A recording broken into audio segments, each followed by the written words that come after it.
وقت لداخ میں چین اور بھارت کے درمیان تنازع جاری ہے، اور ابھی تک اس تنازع کو حل کرنے کے لیے جو ہے مختلف سفارتی کوششیں کی گئیں، لیکن ابھی تک اس کا کوئی حل نہیں نکلا۔ تنازع اپنی جگہ پہ بدستور موجود ہے، کشیدگی میں کچھ حد تک کمی آئی ہے۔ اس تنازع کا پس منظر کیا ہے اور اس کے خطے کی سیکیورٹی کے اوپر کیا اثرات پڑیں گے، پاکستان اس تنازع کو کیسے دیکھ رہا ہے، اور دنیا کی بڑی بڑی طاقتیں اس تنازع کو کیسے دیکھ رہی ہیں، ماسکو کیسے دیکھ رہا ہے، واشنگٹن میں امریکی صدر کی جانب سے جو ہے ایک مرتبہ پھر ثالثی کی پیشکش کی گئی ہے، انہوں نے ثالثی کی پیشکش کی ہے چین اور بھارت کے درمیان اس تنازع کو حل کرانے کے لیے، اور اس سے جڑے ہوئے دیگر تمام تر موضوعات، نیپال اور انڈیا کے درمیان جو سرحدی تنازع ہے، آخر یہ سرحدی تنازع ہے کیا اور اس کا پس منظر کیا ہے، اس ان تمام تر ایشوز کے اوپر، اور اس کے ساتھ ساتھ چونکہ پاکستان بھی اس خطے کا ایک انتہائی اہم فریق ہے، پاکستان کے ساتھ جو اس کے جڑے ہوئے معاملات ہیں اس کے اوپر بھی ہم بات کریں گے۔ اسٹوڈیوز میں ہمارے ساتھ جو ایکسپرٹس موجود ہیں ان کا ہم تعارف کراتے ہیں۔ سید محمد علی صاحب ہمارے ساتھ ہیں، سینئر تجزیہ کار ہیں اور بین الاقوامی امور پر گہری نظر رکھتے ہیں، اور ناظرین ہماری خوش قسمتی آج ہمارے ساتھ موجود ہیں چین میں پاکستان کے سابق سفیر ایمبیسڈر مسعود خالد صاحب۔ ایمبیسڈر مسعود خالد صاحب، آپ کا بہت شکریہ، آپ نے وقت نکالا۔ جی سید محمد علی صاحب، لداخ کا معاملہ اس وقت گلوبل ہیڈ لائنز ہیں، تو اس کا کیا آپ کو تنازع بڑھتا ہوا نظر آ رہا ہے یا تنازع کا کوئی آپ دیکھ رہے ہیں کہ کوئی حل ہے اس کا؟ بہت شکریہ متی صاحب، آپ نے بہت اہم موضوع کا چناؤ کیا ہے آج۔ میں یہ سمجھتا ہوں کہ جو فوجی کشیدگی ہے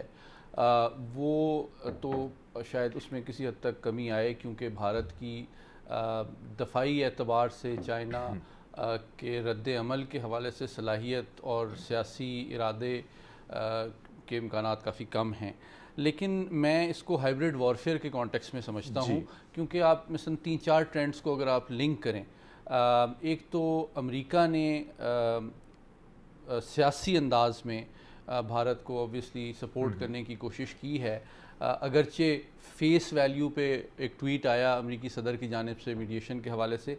لیکن اوبویسلی چونکہ ان کے تصویراتی جو رواسم ہیں نیو دہلی کے ساتھ وہ بہت قریب ہوتے جا رہے ہیں، تو میں نہیں سمجھتا کہ اس کو کوئی سنجیدگی سے بیجنگ میں لیا جائے گا۔ البتہ انہوں نے ایک قرارداد جو موو کی گئی ہے یو ایس کانگریس میں تبت کی آزادی کے حوالے سے، وہ امریکہ کی ایک انڈائریکٹ کوشش ہے چین پہ اپنا سیاسی دباؤ بڑھانے کے لیے۔ اور تیسری طرف میں یہ سمجھتا ہوں کہ ابھی حال ہی میں امریکہ نے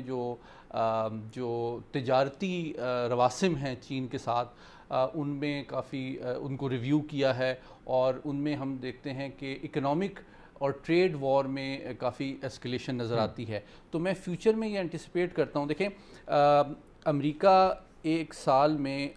چائنا تقریباً $550 بلین سے زیادہ امریکہ سے کماتا ہے ایکسپورٹس کے نتیجے میں، جبکہ انڈیا بھی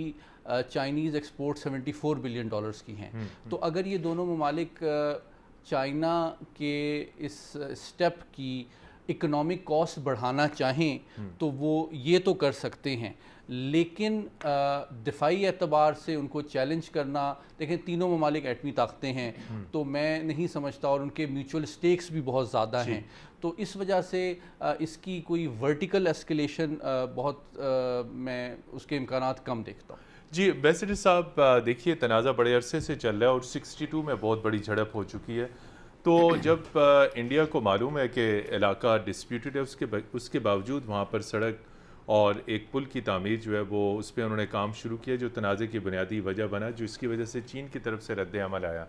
تو آخر اس ڈسپیوٹڈ ٹیریٹری میں انڈیا کے کیا اسٹریٹجک انٹرسٹ ہو سکتے ہیں، جب اسے وارننگ بار بار دی گئی تھی کہ آپ نے یہ اس متنازع علاقے میں کنسٹرکشنز نہیں کرنی، تو آپ سمجھتے ہیں چین کی جانب سے جو رد عمل آیا وہ بالکل ٹھیک تھا؟ بہت بہت شکریہ۔ دیکھیے آپ کو یاد ہوگا کہ 2017 میں اسی طرح کا ایک جو اسٹینڈ آف ہوا تھا انڈیا اور چین کے درمیان ڈوکلام میں، جی وہ کوئی تقریباً میرے خیال ہے جہاں تک مجھے یاد ہے 73-74 دن چلا تھا، اور اس کے بعد پھر وہ ڈی ایسکلیشن کی طرف گیا تھا۔ جی 2017 کے بعد ان کی ووہان میں سمٹ ہوئی، پریزیڈنٹ شی کی اور پرائم منسٹر مودی کی۔ اس کے بعد چنائی میں 2019 میں یہ ملے اور یہ طے پایا کہ دونوں لیڈرز کے درمیان یہ طے پایا کہ بارڈر کے اوپر LAC کے اوپر ٹرینکولیٹی ول بی مینٹینڈ. ٹھیک ہے جی. تو ابھی اس 2 سمٹس کو 1 سال بھی نہیں گزرا, یعنی کہ ایک 2017 میں ہوئی, 2018 میں, اور اس کے بعد یہ ہماری یہ دوسری جو ہوئی چنائی والی 2019 میں, یعنی کہ ابھی سیاہی بھی خشک نہیں ہوئی اور یہ دوبارہ بارڈر کے اوپر آپ یہ اسکلیشن دیکھ رہے ہیں. تو اس میں جو سارے انالیسس سامنے آ رہے ہیں تجزیہ کار, اور اس میں اسٹریٹجک ملٹری اینالسٹ اور سفارتکار, وہی کہہ رہے ہیں کہ اس میں انڈیا نے جو اپنی یعنی کہ انہوں نے ایک دم جو فورٹیفائی کرنے کی کوشش کی ہے اور وہاں جو روڈ بنانے کی کوشش کی ہے اور وہ ایئر اسٹرپ بنانے کی کوشش کی ہے, اس کو یعنی کہ اس کے جواب میں چائنا نے وہاں پر کچھ اپنی تعداد جو ہے فوج کی بڑھائی ہے, نومیریکل اسٹرینتھ بنائی ہے, اور ایکچولی دونوں سائڈ سے وہ بڑھی ہے اور یہ جھڑپیں وغیرہ ہوئی ہیں. تو اس میں جو بظاہر نظر آ رہا ہے اس میں یہ صاف نظر آ رہا ہے